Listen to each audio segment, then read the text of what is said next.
Jason Hollinger, the campus and community minister here. And for our time in Jesus and Coffee this morning, I want to read a little bit from Job 19. Yesterday, I was in my Bible reading, was reading this it's out of the Holman Christian Standard Bible, a translation that I'm reading through this year. But this is Job's reply to one of his three friends, and this particular friend is Bildad, and it's we'll read a little bit, kind of. Do little highlights of some of the verses that we'll read, but just kind of pull some things out, and then we'll issue our challenge, send you on your way with a cup of coffee, and get your day going right. Job's reply to Bildad: how long will you torment me and crush me into the woods? You've humiliated me 10 times. Verse 4: even if it's true that I've sinned, my mistake concerns only me. Verse 7: I cry out violence, but get no response. I call for help, but there is no justice. Verse 8: he's blocked my way so that I can't pass through. Verse 9: he stripped me of my honor and removed the crown from my head. Verse 10: he tears me down on every side so that I am ruined. Verse 11: his anger burns against me, regards me as one of his enemies. Verse 12: his troops advanced against me. Verse 13: he's removed my brothers from me. Verse 14: my relatives stopped coming by. My close friends have forgotten me. Verse 15: my house guests and female servants regard me as a stranger. 16: I call for my servant, but he does not answer. Um, uh, Verse 18: even young boys scorn me. When I stand up, they mock me. Verse 19: all my best friends despise me. Verse 20: my skin and my flesh cling to my bones. And then verse 21: have mercy on me, my friends, have mercy, for God's hand has struck me. And and you can just you go through all these, and you see these responses of somebody that is just, they've been through it. They've been through, obviously, this extremely difficult season, this extremely difficult time, and I mentioned, last night, just kind of how we respond to struggles, how we respond to joys, the good times and the bad times, how we respond to them. That we understand that those things that we go through have a greater impact than just our own lives.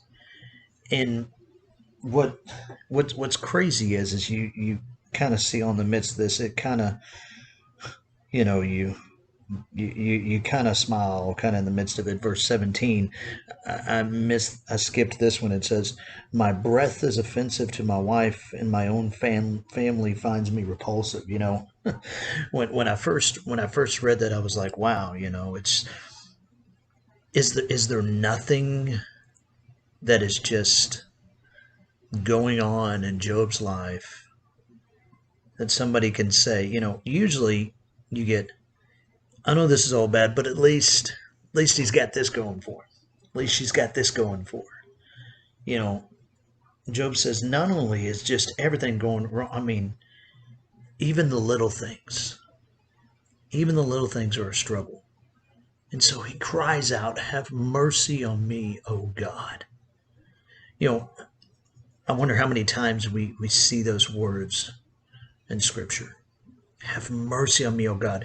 And I wonder even how many times people have cried out those words. Maybe not those exact words, but that's what they're crying out to God for.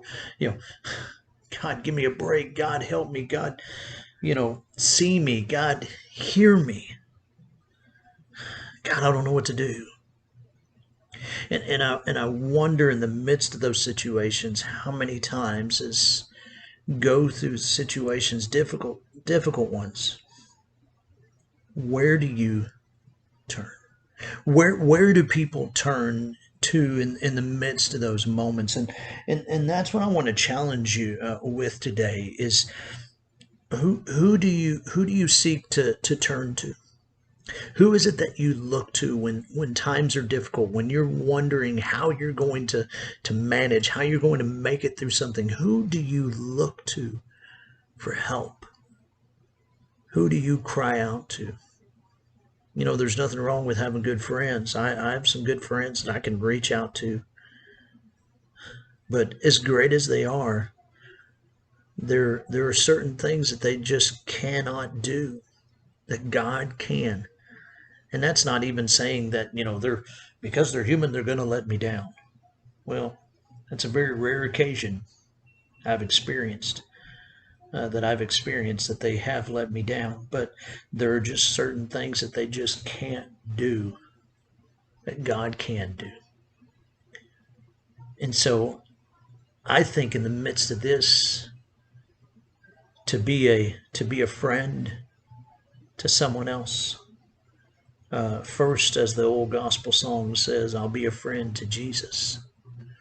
That we can be someone that leads someone to cry out to Jesus, to reach out to God, that in the midst of those difficult moments, yes, look around for those who seek to model the behavior and the life of Jesus to the best of their ability, but ultimately in the end, keep your eyes focused on Him.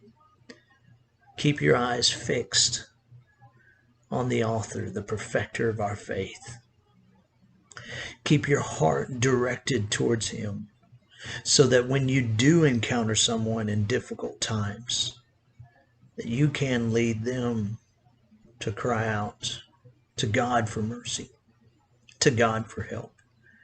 And that when you will find yourself in that moment needing help, needing mercy, needing grace, needing love, that you too yourself will practice what you preach and will practice what you model for others. Can't wait to hear and see how it goes. Y'all have a great day. God bless.